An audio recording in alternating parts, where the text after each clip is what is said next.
adolescence. But yeah, okay, there's like too few claps for that. Come on, let's be honest here. Stop kidding yourself.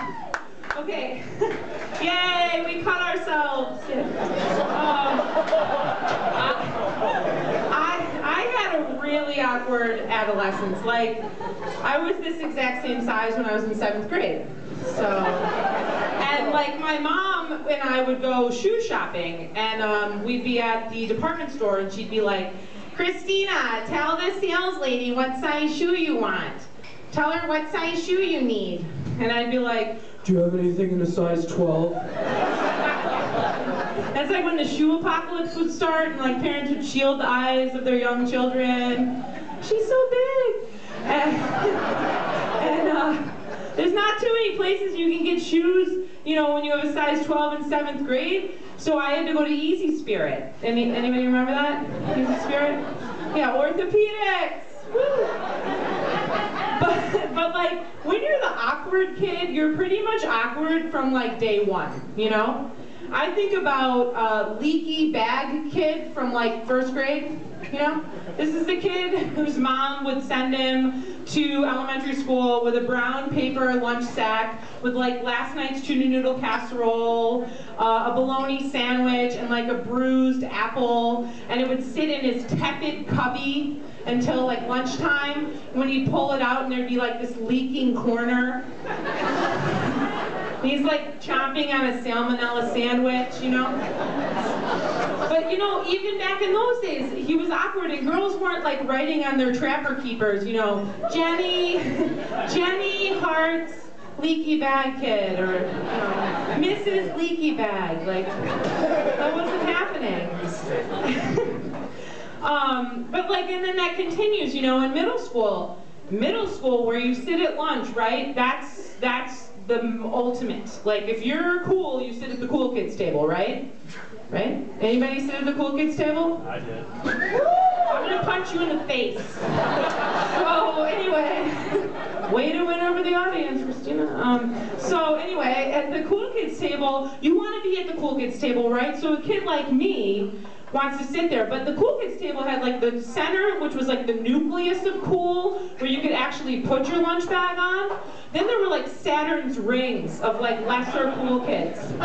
So you get way back here, and there's me eating my lunch on my lap, like digging for scraps of gossip from the center, like eating my salmonella sandwich, and I hear in the center like, oh my God, did you hear that Josh fingered Hillary?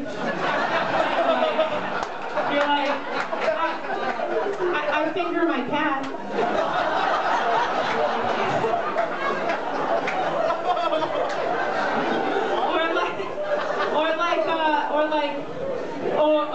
Did you hear that Justin and Lauren made out and he felt her boobs? And you're like, oh, I made out with my cat and my pillow, and I touched their boobs.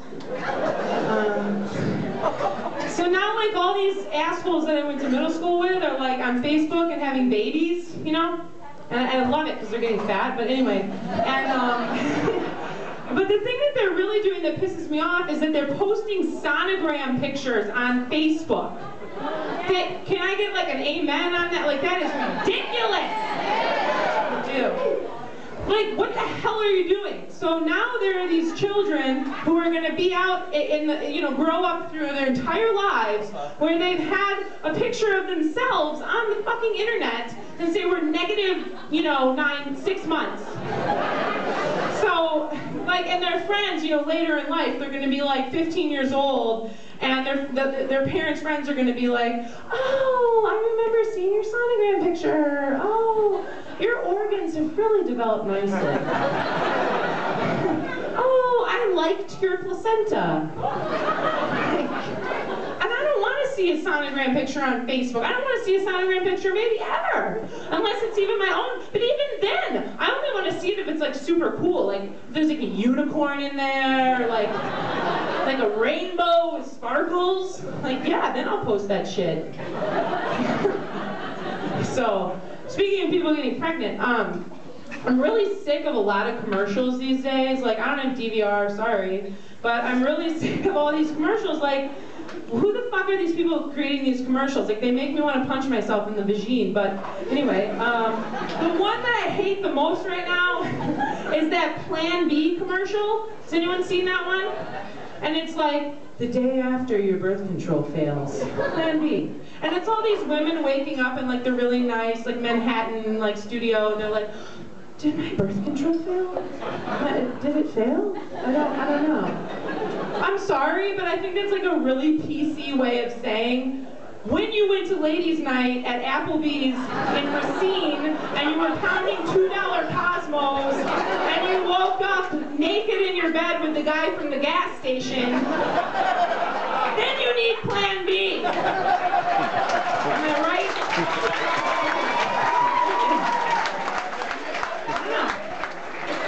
Pisses me off. So, I just went to China actually for a little trip, and China is one of those countries where you can go from feeling like a supermodel at the top of the hour to a gastric bypass candidate at the bottom of the hour.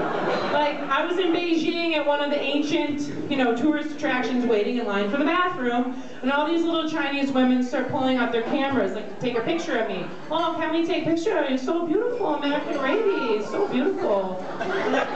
Fuck yeah, I'm beautiful, yeah, take a picture. And then, like, an hour later, I'm in a store, and I'm trying to buy a shirt. And all the little Chinese ladies are running around, and I'm like, I wear a medium.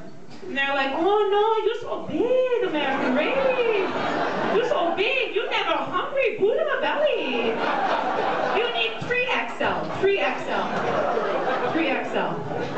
And my last joke here is, also in China, everything's communist, like even the toilets. Like here in the United States, you might have that new Kohler toilet that has the heated seat and like the aromatherapy and the double bidet, Or you might have the grandma toilet with the like plastic cushion and the fuzzy top. But in China, every toilet is like this. Squat toilet. So every single person gets the splashback. So I don't care if you're Barack Obama or me or whoever, you're all getting a splashback in China. Anyway, thank you very much.